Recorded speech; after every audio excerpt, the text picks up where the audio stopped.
Hi ನೋಡಿ friends, ಸೂರ್ಯಾಸ್ತದ ಸಮಯ ಎಷ್ಟು ಚೆನ್ನಾಗಿದೆ. ಮೋಡ ಎಲ್ಲ ಸುತ್ತಲೂ ಬಂದಿದೆ.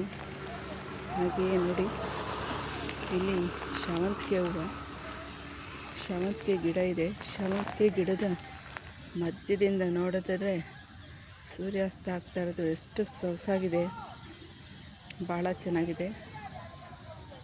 ಈಗ 6:20 ಸಮಯ. ಇನ್ನೇನು ಸೂರ್ಯ ಮುಳುಗ್ತಾ ಇದ್ದಾನೆ. ನೋಡಲು ಭಾಳ ರಮಣೀಯವಾಗಿದೆ.